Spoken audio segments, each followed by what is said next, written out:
नमस्कार, आप सभी का बहुत स्वागत है साधना न्यूज में और मैं हूं आपके साथ मनीष कुमार। मुख्यमंत्री डॉक्टर मोहन यादव ने भोपाल में contribution of centrally funded institutions for Samriddh Madhya प्रदेश 2047 विषय पर राज्य स्तरीय कॉन्क्लेव का शुभारंभ किया। इस आयोजन का मकसद प्रदेश की विकास प्राथमिकताओं को देश के प्रमुख केंद्रीय एवं शोध संस्थानों की विशेषज्ञता, तकनीकी क्षमता, आधुनिक अधोसंरचना और मानव संसाधन से जोड़ना है।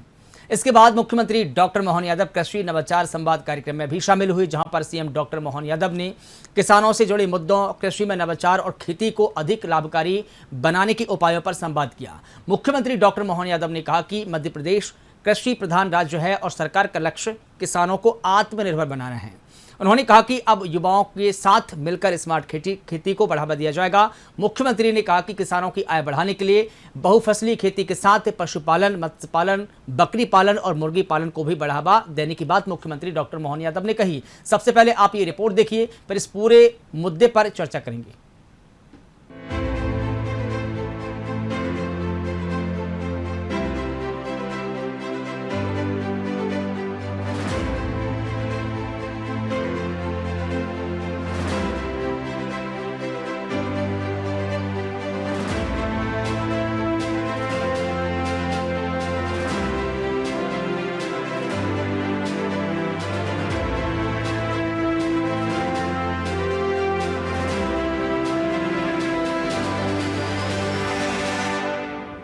मध्य प्रदेश को वर्ष 2047 तक विकसित, समृद्ध और आत्मनिर्भर राज्य बनाने की दिशा में राजधानी भोपाल में राज्य स्तरीय कॉन्क्लेव का आयोजन किया गया। कुशाभाऊ ठाकरे अंतर्राष्ट्रीय कन्वेंशन सेंटर में आयोजित contribution of centrally funded institutions for Samriddh Madhya Pradesh 2047 conclave का मुख्यमंत्री डॉक्टर मोहन यादव ने शुभारंभ किया। कॉन्क्लेव का मूल उद्देश्य मध्य प्रदेश की विकास प्राथमिकताओं को देश और प्रदेश के प्रमुख संस्थानों की शोध क्षमता, नवाचार, तकनीकी विशेषज्ञता, आधुनिक अधोसंरचना और मानव संसाधन से जोड़ना है। सरकार का प्रयास है कि IIT, IIM, AIIMS, Eicher, MANET, DRDO और इसरो जैसे संस्थानों की विशेषज्ञता केवल अकादमिक दायरे तक सीमित न रहे, बल्कि प्रदेश की वास्तविक समस्याओं के समाधान में उसका इस्तेमाल हो।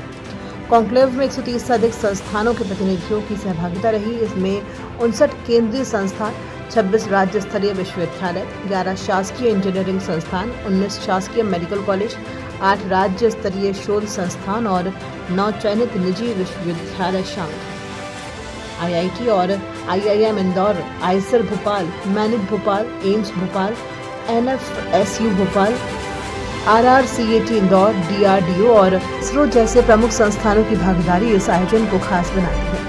आज की स्थिति में मध्य प्रदेश के अंदर जो हमने नदी जोड़ो अभियान का नया प्रयोग किया है, वाकई प्रधानमंत्री जी को धन्यवाद देना चाहेंगे, जिनने एरिकेटेड एरिया बढ़ाने के लिए नदी के संसाधन प्राकृतिक रूप से भले ही हो, लेकिन इनकी जल रचनाओं का लाभ हमको अपने राज्य में क्यों नहीं उठाना चाहिए। तो केन बेतवा नदी जोड़ो अभियान विश्व का पहला मध्य प्रदेश ने लिया है। आप वैज्ञानिकों के कारण से कि हाँ, हमने अपने संसाधनों की बलबूते पर, एक नदी में बाढ़ आती है और दूसरे को जोड़ दो, दोनों का तालमेल कर दो, ज्यादा पानी आए इकट्ठा कर लो, बाद में हम बंटवारा कर देंगे।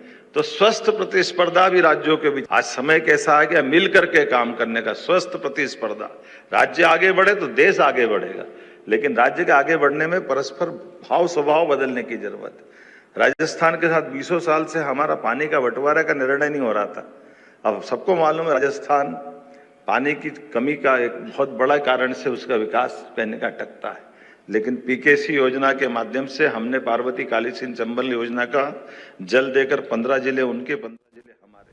अब हमारे लिए सच में मध्य प्रदेश की और इस पूरे मुद्दे पर बात करेंगे। हमारे साथ में वरिष्ठ पत्रकार डॉक्टर नवीन आनंद जोशी जी जुड़ गए हैं। इसके अलावा हमारे साथ में भारतीय जनता पार्टी से पक्ष रखेंगे योगेश गुप्ता जी भी हमारे साथ में जुड़ गए। दोनों मेहमानों का मैं बहुत स्वागत करता हूं। लेकिन सबसे पहले योगेश जी, मैं आप ही से सवाल ले लेता हूं, क्योंकि ये जो अभियान मुख्यमंत्री डॉक्टर मोहन यादव ने शुरू किया है, ये अपने तरह का अभियान है और खुद मुख्यमंत्री डॉक्टर मोहन यादव ने अपने बयान में कहा कि ये दुनिया का पहला अभियान है जहाँ पर देखिए 130 से ज़्यादा संस्थान जुटे और मंथन हुआ विकसित मध्य प्रदेश विकसित भारत 2047 विषय पर। और इस महामंथन में अमृत भी निकला है कि मध्य प्रदेश में तमाम जो इंस्टीट्यूशन है वो भी इसमें शामिल हुए, चाहे आईआईटी हुआ, आईआईएम्स हुए, तमाम संस्थानों ने इस कार्यक्रम में सहभागिता की है। तो क्या लगता है सर आपको कि इन तमाम कार्यक्रमों या तमाम अभियानों के माध्यम से मध्य प्रदेश और देश को विकसित बनाया जा सकेगा? देखिए, निश्चित तौर पर डॉक्टर मोहन यादव जब से मध्य प्रदेश के मुख्यमंत्री बने तब से लगातार नवाचार करते हुए आ रहे हैं। वित्तीय वर्ष 2025-26 को उन्होंने औद्योगिक वर्ष के रूप में मनाया, न केवल मनाया बल्कि उसको आत्मसात किया। लगभग 7 रीजनल इंडस्ट्रीज और लगभग इतनी ही 7 से 8 मेट्रोपॉलिटन सिटीज में उन्होंने उद्योगपतियों से 1-to-1 रूबरू चर्चा करी। तत्पश्चात GIS समिट हुई 2026 में, जो बहुत ही कह सकते हैं कि सफल सिद्ध हुई। 34 लाख करोड़ से ज्यादा के निवेश आए, जिसमें 10 लाख करोड़ से ज्यादा के निवेश धरातल पर उतरे। और अगर पहली तिमाही की बात करूं 2026 की, तो निश्चित तौर पर एक बड़ा आंकड़ा, लगभग 508 यूनिट चालू हुए, 1208 हेक्टेयर उनकी जमीन आवंटित हुई और लगभग 17,000 लोगों को पहली तिमाही में ही रोजगार के अवसर सृजन हुए थे। आगामी दिनों में हमको लगभग 13 लाख से ज्यादा लोगों के रोजगार के अवसर सृजन होने की जो परिकल्पना है उसको चरितार्थ करने के लिए माननीय मुख्यमंत्री निरंतर प्रयासरत है। उसी तारतम्य में विंध्य में, महाकौशल में, ग्वालियर चंबल संभाग में कई ऐसी रीजनल इंडस्ट्रीज कॉन्क्लेव आयोजित किए, जिसमें 7 से 8,000 10,000 करोड़ तक का निवेश भी आया। स्थानीय स्तर पर उद्योगपति निकलकर सामने आए और सारी सुविधाएं एक प्लेटफॉर्म पे देने का जो माननीय मुख्यमंत्री का दृढ़ संकल्प था, जिसमें सभी इलेक्ट्रिक से लेकर पानी और जमीन तक के आवंटन की सुविधा निश्चित तौर पर उद्योगपतियों को आकर्षित करने में सफल रहे हैं। और उसी के चलते आज जबलपुर में हमारे, जहाँ एक तरफ महाकौशल में हथियार बन रहे हैं, हम एरोप्लेन बना रहे हैं, गन्स सप्लाई करने की ओर भारत राज्य अग्रसर है, वहीं दूसरी तरफ ग्वालियर चंबल संभाग में सेमी कंडक्टर को लेकर यूनिट लगने की जो बात माननीय मुख्यमंत्री जी कह रहे हैं, निश्चित तौर पर मध्य प्रदेश को गौरवान्वित करने वाली बात है। हमारा प्रदेश निरंतर आगे बढ़ रहा है और उसी तरह 2026-27 का वर्ष इन्होंने कृषि कल्याण वर्ष के रूप में मनाया। हमारे अन्नदाताओं के लिए कई ऐसी उल्लेखनीय उपलब्धियां रही इस वर्ष में, जो आप सम्मानित मीडिया के समक्ष भी रही है। एक, हमने लक्ष्य से ज्यादा उपार्जन गेहूं का किया, वही अन्य फसलों का भी, अन्य उत्पादों का भी हमने यथासंभव अपने अन्नदाता से उपार्जन किया, उनको सुविधाएं मुहैया कराई। निश्चित तौर पर उसी के मद्देनजर 2027 का जो वर्ष है वो युवा वर्ष के रूप में मनाने जा रही है मध्य प्रदेश की सरकार।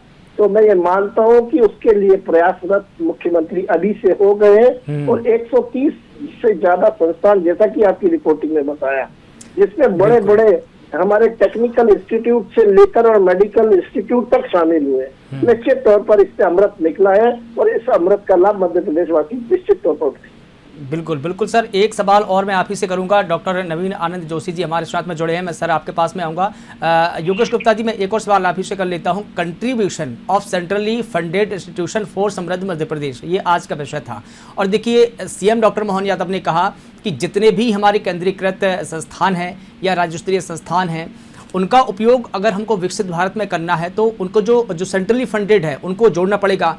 लाइक देन जैसे कि मैनिट हुआ, इसके अलावा आयशर हुआ, IIT हुए, IIMSM, ये किस प्रकार से विकसित मध्य प्रदेश में अपनी सहभागिता देंगे और किस प्रकार से यहाँ पर अपने कंट्रीब्यूशन देंगे, क्या लगता है आपको? देखिए, निश्चित तौर पर केंद्रीय संस्थानों का सहयोग मध्य प्रदेश को पहले भी कई बार मिलता रहा है। अगर आप गौर फरमाएं तो हमारे रोड सड़क का जो है तकनीकी खामियों को दूर करने में हमेशा मैरिट ने सहयोग किया है। नदी, सड़क, पुल और इनको जोड़ने का काम करने के समय हमको इन संस्थानों का सहयोग मिला है।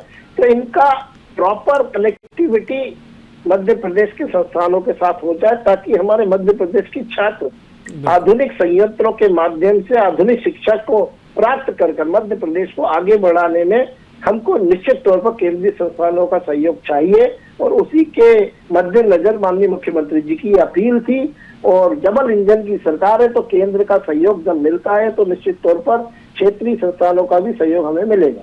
जी बिल्कुल सर, तमाम जानकारी के लिए और अपनी बात रखने के लिए आपका बहुत शुक्रिया। हमारे साथ में वरिष्ठ पत्रकार के तौर पर डॉक्टर नवीन आनंद जोशी भी जुड़े हैं। सर, जैसा कि आपने देखा कि योगेश गुप्ता जी ने तमाम बातें कही, कंट्रीब्यूशन जो संस्थान है उनके विषय पर भी बात कही, और ये बिल्कुल सही भी है कि जब तक हमारी जो संस्थान है, चाहे केंद्रीय संस्थान हुआ या चाहे स्टेट के संस्थान हुआ, वो उनका कंट्रीब्यूशन विकसित मध्य प्रदेश में बहुत ज़रूरी है। अब वो अपने तरह से किस प्रकार से अपना कंट्रीब्यूट करेंगे, फंडेड कंट्रीब्यूट करेंगे, और जो उनका संसाधन है उसके तौर पर कंट्रीब्यूट करेंगे, और जो तमाम प्रकार के जो सहयोग संस्थानों से मिलेंगे, इन्हीं सहयोग के माध्यम से हम विकसित मध्य प्रदेश की जो लकीर खींचे है उसका हम सपना साकार करेंगे। क्या कहेंगे आप? देखिए मनीष जी, जितना मध्य प्रदेश के लिए विकास की जो तैयारियों के लेकर के या विकास के लिए जो संकल्पना जो साकार करने का प्रयास मुख्यमंत्री मोहन यादव कर रहे हैं, उतना अभी तक पहले कभी नहीं हुआ ऐसा नजर आता है।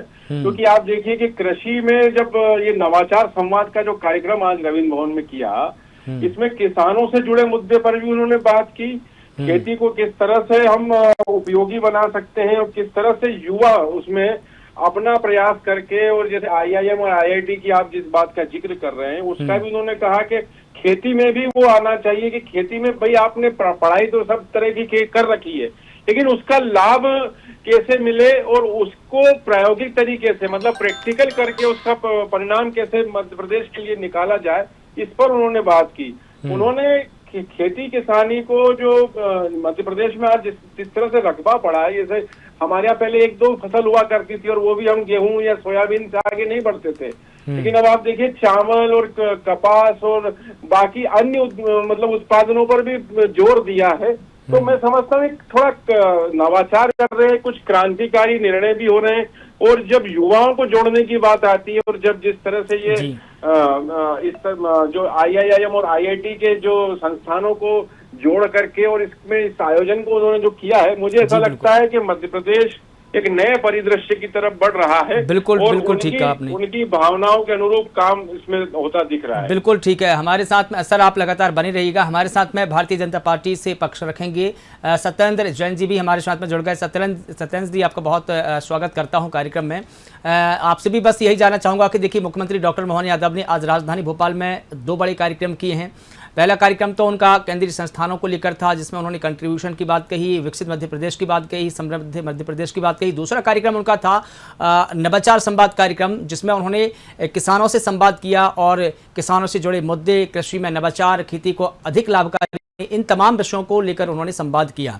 तो जो मध्य प्रदेश में विकसित मध्य प्रदेश की जो लकीर खींची जा रही है और जो संकल्प लिया जा रहा है, तो किस तरह से हम मध्य प्रदेश को विकसित बना सकते हैं। हालांकि मुख्यमंत्री डॉक्टर मोहन यादव ने कहा कि हम सभी संस्थानों से सहयोग लेंगे, उनके माध्यम से हम किसानों की आय बढ़ाएंगे, और जो तमाम जो संस्थान हैं, चाहे कृषि का सेक्टर हो, सभी मिलकर मध्य प्रदेश के विकास में सहयोग देंगे और हम विकसित मध्य प्रदेश बनेंगे। क्या कहेंगे आप? देखिए, ये तो जो हमारा मंत्र है, और हमारा मंत्र है मध्य प्रदेश का उत्थान, सर्वांगीण विकास। और डॉक्टर मोहन यादव जी वर्तमान युग में भगवान विश्वकर्मा जी से प्रेरणा लेकर के मध्य प्रदेश के सर्वांगीण विकास के लिए प्रतिबद्ध हैं, कृत संकल्पित हैं, प्राणार्पण भाव से अपना सर्वस्व समर्पण कर रहे हैं, अपना योगदान दे रहे हैं। और उन्होंने कहा कि देखिए, खर्चे ओवरहेड्स कम नहीं होते हैं। अगर हमें मध्य प्रदेश को आगे बढ़ाना तो मध्य प्रदेश में इनकम के या रेवेन्यू रियलाइजेशन के हमें साधन बढ़ाने पड़ेंगे। तो उन्होंने कहा कैसे बढ़ेंगे, तो इंडस्ट्रीज बढ़ाइए। तो ये GIS भी हो चुकी है, अगली GI, और उस GIS में लगभग 31 लाख करोड़ रुपए के निवेश के प्रस्ताव आए, और आज की दिनांक तक 10 लाख करोड़ रुपए से ज्यादा के निवेश के प्रस्तावों पर निवेश आरंभ हो गया, काम उनका चल रहा है, निवेश आना शुरू हो गया निवेशकों द्वारा। और साथ ही साथ जो उन्होंने एक नवाचार किया कि पहले रीजनल कॉन्क्लेव जो नहीं होते थे, सिर्फ और सिर्फ इन्वेस्टर समिट होती थी, और वो भी राजधानी में नहीं होती थी, अन्यत्र स्थानों पर होती थी। ये पहली बार नवाचार किया कि राजधानी के अंदर उन्होंने इन्वेस्टर समिट की। ग्लोबल इन्वेस्टर समिट एक बहुत बड़ा नवाचार था, पहली बार हुई, और बड़ी सही तरीके से, सुव्यवस्थित तरीके से, सुप्रबंधित व्यवस्था उसमें रही। सारे उद्योगपतियों ने और विदेश से आए हुए जो प्रतिनिधि थे इंडस्ट्रीज के, उन सब ने उसको सराहा। और जिस प्रकार से उन्होंने कहा कि मध्य प्रदेश में सर्वांगीण और समुचित विकास हो, और जिसको हम कहते हैं होलिस्टिक डेवलपमेंट हो, कि सभी जगह का डेवलपमेंट हो। तो उन्होंने रीजनल इन्वेस्टर कॉन्क्लेव्स किए, जिला स्तर पे जो सम्मेलन उद्योगों को लेके गए उद्योग के कॉन्क्लेव्स, उसके कारण क्या होगा कि जिले जिले में उद्योग धंधे स्थापित होंगे और फिर पलायन रुकेगा। जैसे कोई व्यक्ति अगर रीवा के आसपास के हैं और उनको काम करना है, अगर उस उद्योग वहां पर उद्योग लगेंगे तो उनको इंदौर या धार नहीं जाना पड़ेगा, पीतमपुर नहीं जाना पड़ेगा। तो इस प्रकार से जो उस क्षेत्र है, बिंद के क्षेत्र में बिंद के लोगों को रोजगार मिल जाएगा, महाकौशल वालों को महाकौशल में मिल जाएगा, बुंदेलखंड क्षेत्र के लोगों को बुंदेलखंड में मिल जाए, मालवा के लोगों को मालवा के अंदर मिल जाए, मालवा क्षेत्र में। इसी प्रकार से मध्य भारत प्रांत जो कहलाता है, एक तरह मध्य तो बैतूल हुआ, रायसेन हुआ, विदिशा हुआ, राजगढ़ हुआ, नर्मदा, ये जो एरिया होता है, भोपाल है, सीहोर है, ये जो तो ये मध्य है, तो यहाँ पर उद्योग धंधे तो यहाँ तो एक अच्छा होलिस्टिक डेवलपमेंट की अप्रोच करने वाले, नवाचार करने वाले मुख्यमंत्री डॉक्टर मोहन यादव जी रहे हैं। बड़े नवीनीकरण उन्होंने वो प्रयास किए और आज जो संवाद हुआ उसमें उन्होंने विकसित भारत में जो मध्य प्रदेश का क्या योगदान रहेगा, अटल बिहारी सुशासन संस्थान के द्वारा आयोजित कार्यक्रम था जो हमारा मध्य प्रदेश की नीति और लक्ष्यों को तय करता है, अटल सुशासन संस्थान, उनके साथ में हुआ। तो आज देखिए 2047 का भी लक्ष्य मध्य प्रदेश के पास है कि मध्य प्रदेश की जो प्रति व्यक्ति इनकम थी, आय थी, जैसे सन 2001-2 में जब दिग्विजय सिंह का शासन था, इसीलिए यूं ही नहीं वंटाधारी शासन कहते हैं, लगभग 10,000 रुपए वार्षिक आय हुआ करती थी मध्य प्रदेश के लोगों की प्रति व्यक्ति।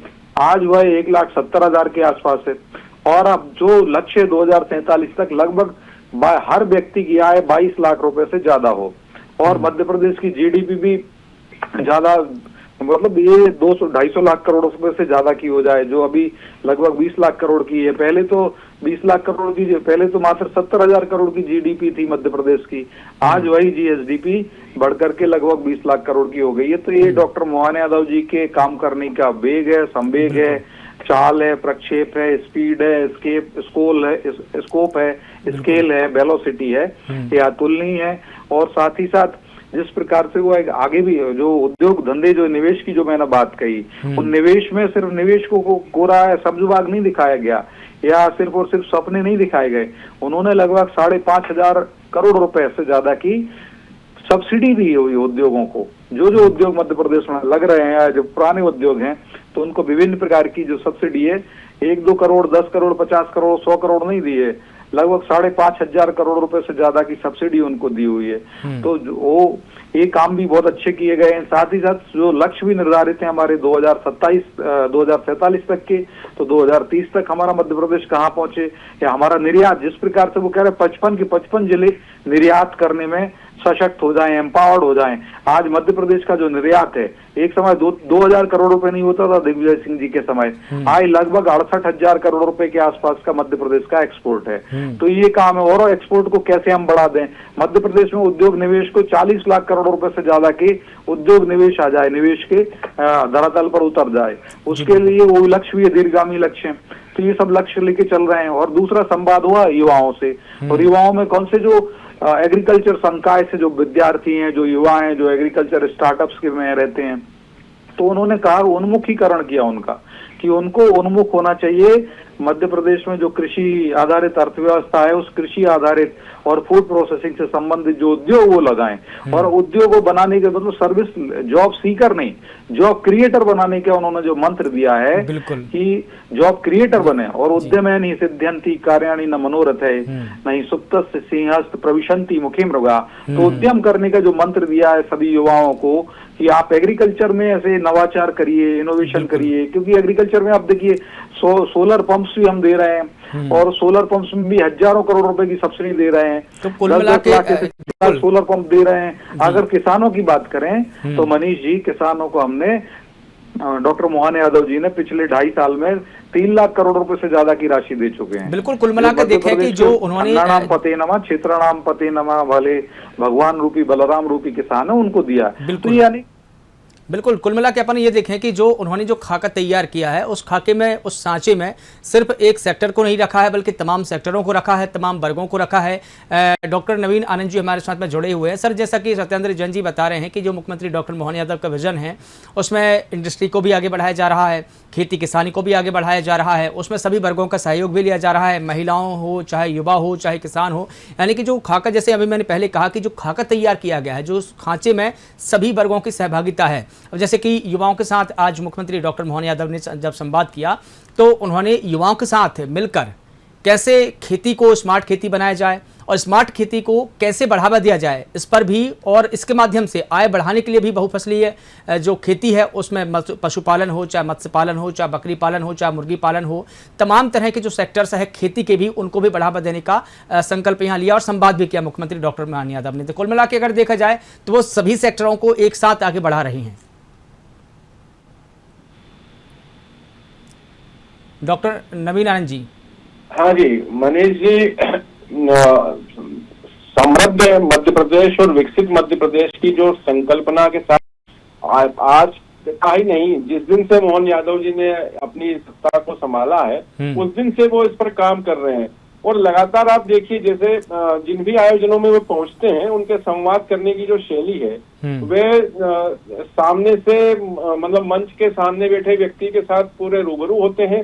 और आज जब आपने जो पहला आयोजन जिसका जिक्र हम कर रहे हैं, जो institutional for Samriddh Madhya Pradesh, contribution of centrally funded institutions for Samriddh Madhya प्रदेश वाला जो आयोजन था, इसमें जो कन्वेंशन सेंटर में हुआ, इसमें सबसे पहले उन्होंने उन युवाओं को प्रेरित किया और इस तरफ आने के लिए तकनीकी शिक्षा भी हो, आधुनिक संरचना को उन्होंने सभी वर्गों के साथ जोड़ने के लिए, मतलब जैसे कृषि का ये कहा जाता है कि पारंपरिक खेती अब हमारे मध्य प्रदेश में होती आ रही है, तो उनका ये कहना था कि पारंपरिक खेती में बदलाव आने चाहिए। और जो उन्होंने ये भी बात जिक्र किया कि मैं जब शिक्षा मंत्री था तब मैंने कॉलेजों में, मतलब जब वो हायर एजुकेशन मिनिस्टर थे, तो उन्होंने कॉलेजों में कृषि के विशेष, कृषि प्रधान जो मतलब मध्य प्रदेश भी है, भारत में भी कृषि पर बात होती है, लेकिन इसकी पढ़ाई कम होती थी।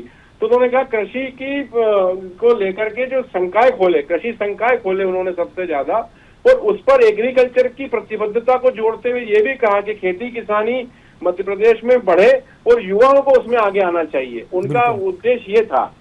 साथ ही वो ऐसा नहीं है कि उद्योगों को भूल गए, उन्होंने अपने साथ के उद्बोधन में ये भी कहा कि उद्योगों को हमने जो शुरू किया है, जिस तरह से जो अभी मेरे साथी जैन साहब और योगेश जी बोल रहे थे कि उन्होंने जो इन्वेस्टर मीट में जो एक जिला एक उत्पाद, ये पहली बार मतलब इस तरह से हुआ कि जिस जिले में उत्पाद आपका प्रसिद्ध है उसको किस तरह से मार्केट मिले, किस तरह से वो देश के जाए और मध्य प्रदेश को समृद्धता मिले, उस पर भी उन्होंने काम किया है।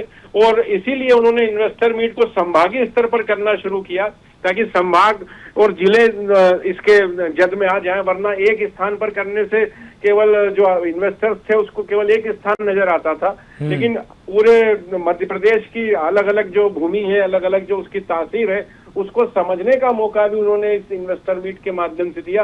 तो वो दोनों विषय जो युवाओं को जिसमें जोड़ना चाहते हैं, चाहे उद्योग हो चाहे कृषि हो, वो चाहते हैं कि वो उसकी पढ़ाई भी करे और उसके साथ साथ उसको प्रैक्टिकल रूप में भी अपनाए, क्योंकि आपका जो शैक्षणिक ज्ञान होता है उसको अनुसंधान या उसको प्रयोगात्मक तरीके से जब आप लेते हैं तब उसके परिणाम अच्छे निकल कर आते हैं। और 247 मतलब 2047 2047 का जो लक्ष्य भारत सरकार ने रखा है उसको केंद्र में रखते हुए वे सभी विषयों पर और सभी वर्गों को जोड़ने का जो कोशिश कर रहे हैं, तो मध्य प्रदेश उस स्पर्धा में काफी तेजी से आगे बढ़ रहा है। बिल्कुल ठीक कहा। और आपने देखिए, जब वो प्रयोग कर रहे हैं तो वो सिर्फ प्रयोग तक सीमित नहीं रह रहे हैं बल्कि परिणाम तक भी जा रहे हैं। और यही कारण है कि जो शोध संस्थान है, जो उनकी विशेषज्ञता है, जो तकनीकी क्षमता है, जो आधुनिकता है, जो अधोसंरचना है, मानव संसाधन है, तमाम विषयों को लेकर के उन्होंने, चाहे वो ODOP की आपने चर्चा किया, 1 डिस्ट्रिक्ट 1 प्रोडक्ट वाला बात कही आपने, चाहे वो GIS की आपने बात कही, या जो क्षेत्रीय कॉन्क्लेव हुए या राज्य स्तरीय कॉन्क्लेव हुए, या जो इंटरनेशनल स्तर पर जो भी औद्योगिक कॉन्क्लेव जो हुई, तो उनका सब एक ही मकसद था कि जिस तरह से भी हम मध्य प्रदेश को आगे बढ़ा सकें, जिस संस्थान से भी हम सहयोग ले सकें या जिस उद्योग क्षेत्र से हम सहयोग ले सकें, बस उसका मकसद एक ही है कि तमाम तरह से हम मध्य प्रदेश को आगे बढ़ाएं। और जैसे कि अभी ODOP का जो चर्चा आप कर रहे हैं, तो जो निमाड़ का जो केला था, अभी पिछले दिनों जब हमने कैबिनेट से जब हमने उस प्रस्ताव को देखा तो बुरहानपुर के केले को GI टैग मिला और उसके माध्यम से वो केला अब अंतर्राष्ट्रीय बाजार में है। तो ये एक अच्छी पहल है कि मध्य प्रदेश के जो छोटे जिलों से जो उत्पाद है और जो फेमस चीज़ है वो सिर्फ प्रदेश स्तर तक फेमस नहीं हो रहा है, बल्कि वो राष्ट्रीय और अंतर्राष्ट्रीय स्तर तक भी जा रहे हैं, उनको पहचान मिल रही है और किसानों को एक इंटरनेशनल मार्केट भी मिल रहा है। नवीन जी, अपनी बात मैंने जहां पर अभी लास्ट शुरू खत्म किया था, मैं उसे और आगे बढ़ा देता हूं कि मध्य प्रदेश को अंतर्राष्ट्रीय बाजार मिले और यहाँ के युवाओं को काम मिलेगा तो वो पलायन वाली जो स्थिति बनती थी, अभी तक ये कहा जाता था कि मध्य प्रदेश में पढ़ने के बाद बच्चों को काम नहीं मिलता, वो बेंगलोर, पुणे और हैदराबाद की तरफ रुख करते हैं, तो उसकी कमियां क्यों आ रही थी। अब उसमें इसमें प्लस ये हो रहा है कि उन्हें अपना काम करना है तो भी मध्य प्रदेश की सरकार ने उनके लिए अनुकूलता बना दी है, और यदि उन्हें कहीं जॉब करना है तो उस तरह की इंडस्ट्रियां मध्य प्रदेश में आने लगी हैं, उन पर भी काम होने लगा है। अब जैसे कपास की बात हम करते हैं तो कपास देश के बाहर भी जा सकता है और इतना अंतर्राष्ट्रीय व्यापार है, और उसके उत्पादन के लिए हमारे पास पूरा निर्माण क्षेत्र बना हुआ है। अभी आप बात करें, छोटा सा मेहंदी का क्लस्टर बनाया जा सकता है, जैसे इंदौर उज्जैन की मेहंदी भी कई देशों में प्रसिद्ध है और उसको बहुत लोग उसका उपयोग भी करते हैं, तो उसको भी अंतर्राष्ट्रीय बाजार मिलेगा तो वहाँ के उद्योग धंधे, जो छोटे छोटे धंधे उद्योग धंधे, उनको बड़ा प्रोत्साहन मिलेगा। और जब युवा इस फील्ड में आते हैं, कहते हैं ना कि जब युवा उद्यमी जब फील्ड में होते हैं तो वे प्रतिस्पर्धा को बहुत अंतिम छोर तक लेकर के जाते हैं। और जो लक्ष्य आपने रखा है, जो 2047 का लक्ष्य है, मैं समझता हूँ वो युवा भारत का लक्ष्य है, और उसी दिशा में वो युवा से जब संवाद कर रहे थे तो उन्होंने इन सारी बातों को जोड़ करके रखा। उसमें उन्होंने ये जरूर बताया कि भाई आप खेती की तरफ जरूर ध्यान दें, क्योंकि खेती धीरे धीरे कई देशों में, प्रदेशों में देखें आप, कम होती जा रही थी और खेती पर उतना ध्यान नहीं था, लोग बहुत पारंपरिक तरीके से जाते थे। तो उन्होंने उसको बढ़ाने के लिए, और जो उन्होंने विश्वविद्यालयों में जो कृषि पाठ्यक्रम शुरू करवाया और जो कृषि पर जो काम शुरू हुआ है, मुझे लगता है कि उसके साथ साथ अब युवाओं का रुझान भी बढ़ेगा उसकी तरफ। बिल्कुल बिल्कुल ठीक है। और देखिए, अब क्लोजिंग कमेंट मैं सत्येंद्र जी आपसे ले लेता हूं, चूंकि अब समय का भी अभाव है। तो कुल मिलाकर ये देखा जा रहा है कि मध्य प्रदेश में जिस प्रकार से इंडस्ट्री बढ़ रही है और रोजगार के सेक्टर बढ़ रहे हैं, इससे कहीं ना कहीं जो पलायन की समस्या थी, जैसा कि नवीन जी भी इस बात की चर्चा कर रही थी कि बड़े पैमाने पर जब यहाँ पर इंडस्ट्री नहीं थी, रोजगार नहीं थे, तो युवा करते थे कि दूसरे राज्यों में जाते थे और पलायन कर जाते थे।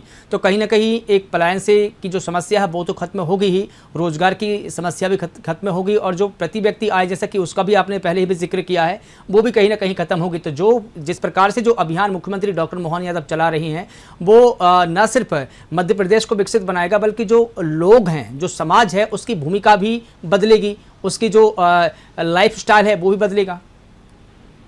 निस्संदेह मैंने तो आरंभ में भी कहा कि डॉक्टर मोहन यादव जी जिस प्रकार से प्रधानमंत्री श्री नरेंद्र मोदी जी का जो संकल्प है, और आज उन्होंने युवाओं के बीच में जब वो समृद्ध मध्य प्रदेश के उसमें थे तो उन्होंने ये परिचय भी कराया। उन्होंने कहा भारत का सामर्थ्य भारत को नहीं पता था कि भारत क्या है। भारत पहले विश्व गुरु रहा है। भारत अर्थव्यवस्था में एक सन 1850 तक, सन 1000 से लेकर के 1000 सन से लेकर के 1850 तक भारत विश्व के समस्त देशों के अंदर अगर आर्थिक साम्राज्य की बात करें तो सबसे समृद्धशाली राष्ट्र रहा है। भारत का निर्यात भी बहुत बड़ा था, उसमें 20% से ज्यादा था।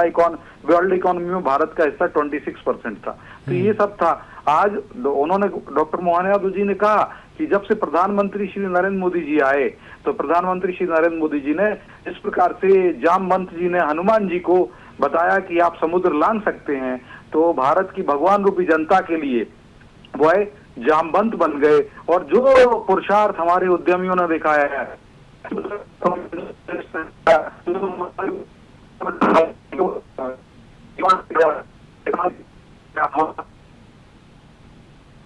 जी बिल्कुल। सत्येंद्र जी, मुझे आपकी जो आवाज़ है वो ब्रेक हो रही है। मुझे लगता है कि थोड़ी सी तकनीकी समस्या है, नेटवर्क इशू है, इस प्रकार से आपकी आवाज़ ब्रेक हो रही है। फिलहाल देखिए, आपने जो भी बातें कही है वो बिल्कुल ठीक है, क्योंकि जिस प्रकार से मुख्यमंत्री डॉक्टर मोहन यादव की जो कार्य करने की प्रणाली है, जिस प्रकार से वो वर्क कर रहे हैं, वो कहीं ना कहीं प्रदेश को तो आगे लेके जाएगी ही, लेकिन समाज को भी आगे लेके जाएगी। फिलहाल आप दोनों मेहमानों को बहुत शुक्रिया इस पूरे मुद्दे पर बात रखने के लिए। चूंकि अब समय का अभाव है इसलिए आपसे विदा लेना पड़ेगा। तो आपको बता दें कि मुख्यमंत्री डॉक्टर मोहन यादव ने आज भोपाल में 2 महत्वपूर्ण कार्यक्रम किए हैं। तो किसानों से संवाद किया है और दूसरा कार्यक्रम है contribution of centrally funded institution, जो मध्य प्रदेश और समृद्ध मध्य प्रदेश और विकसित मध्य प्रदेश की जो लकीर मुख्यमंत्री डॉक्टर मोहन यादव खींच रहे हैं, कहीं ना कहीं उसको 2047 तक सफलता के ही पहुंचाना है और यही संकल्प लेकर मुख्यमंत्री डॉक्टर मोहन यादव की सरकार चल रही है और केंद्र की सरकार भी चल रही है। फिलहाल हमारे इस खास कार्यक्रम में बस इतना ही और आप लगातार बने रहिए साधना न्यूज़ के साथ। नमस्कार।